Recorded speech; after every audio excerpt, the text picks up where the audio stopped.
दिल्ली के एमसीडी चुनाव का पूरा स्टेज सज चुका है। तमाम राजनीतिक पार्टियों द्वारा अपने उम्मीदवार मैदान में उतारे गए हैं।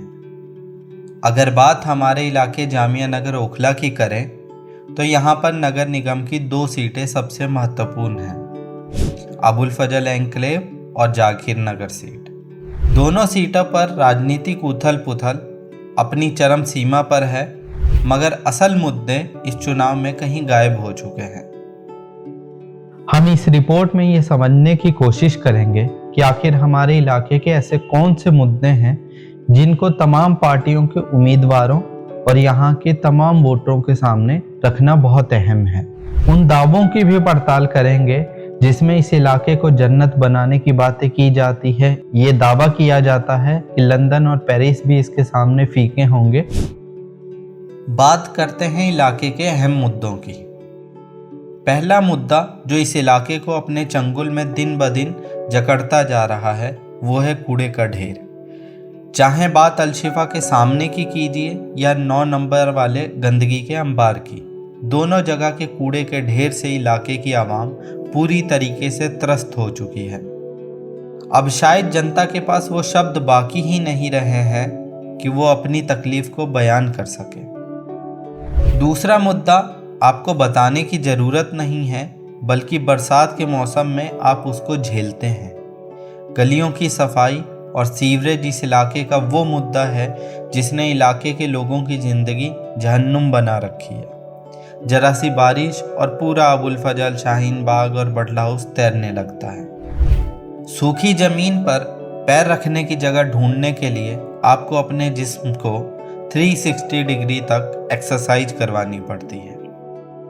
और तो और सोने पर सुहागा इस बात का है कि आए दिन इस इलाके की हर गली और रोड की खुदाई हो जाती है, जो इस जहन्नुम में और 4 चांद लगा देता है।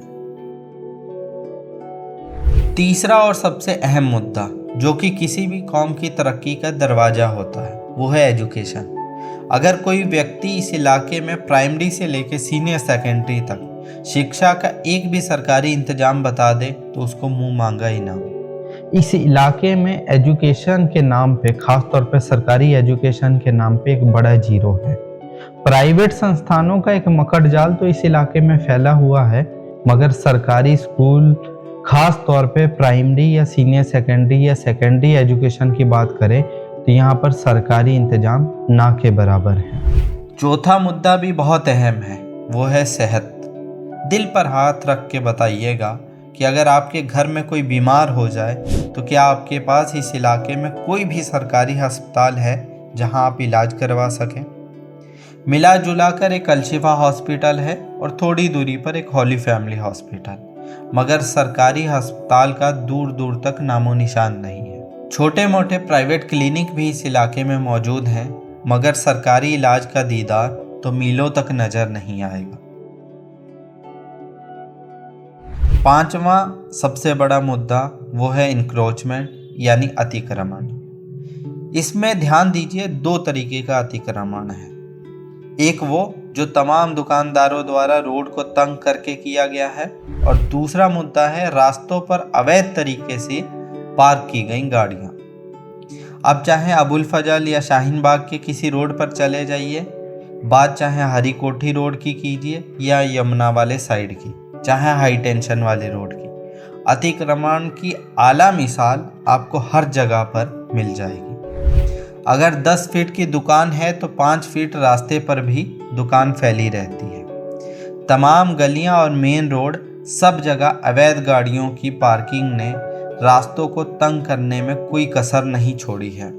यहाँ पर ध्यान दीजिएगा, तमाम लोग आपको मिल जाएंगे यहाँ पर ये कहते हुए कि रास्ते से एक पत्थर को हटाना भी सवाब है। तमाम वही लोग अपनी दुकानों के माध्यम से रोड को घेरेंगे, वही लोग अपनी गाड़ियों को रोड पे ले जाके पार्क कर देंगे। ये सब चीजें इस इलाके में लगातार चलती रही हैं। बटला हाउस या जाकिर नगर भी इन मुद्दों से कोई अछूता नहीं है, बल्कि 4 कदम आगे ही है। स्टैंड से लेके जाकिर नगर ढलान तक कहीं भी चले जाइए, आपका दिल खुद गवाही देगा कि मैं जो कह रहा हूं वो बातें कितनी दुरुस्त हैं।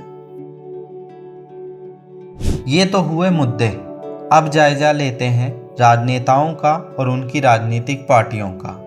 अगर कोई आपको राजनेता आकर ये कहे कि मुझे वोट दीजिए, मैं मुसलमानों के हक की बात करूंगा, तो उसको साफ लफ्जों में वही बोल दीजिएगा कि जब मंत्री और विधायक की कोई औकात नहीं होती है पार्टी लाइन से हटकर बात करने की, तो एक छोटा मोटा पार्षद क्या ही कर लेगा।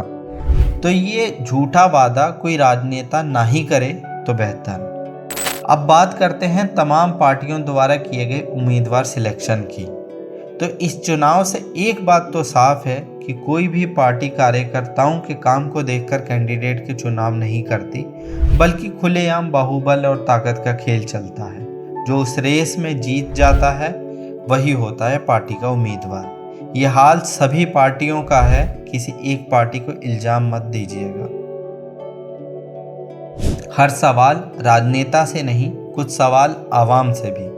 सच सच बताइएगा, आपने आखिरी बार अपना वोट बिरादरी से ऊपर उठकर कब दिया था?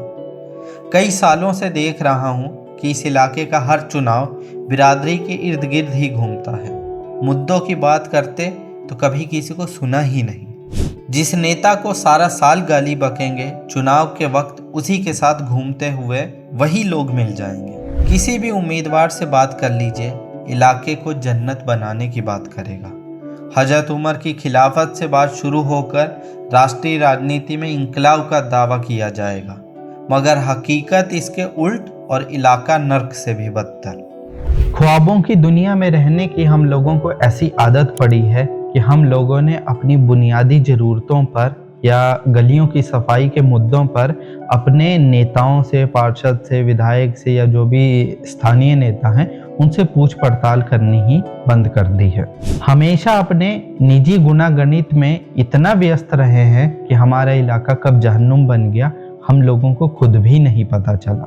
ये चुनाव भी कुछ दिनों में बीत जाएगा और इन्हीं उम्मीदवारों में से एक कोई उम्मीदवार आपका पार्षद बन जाएगा, मगर यकीन मानिए इस इलाके के हालात तब भी नहीं बदलेंगे।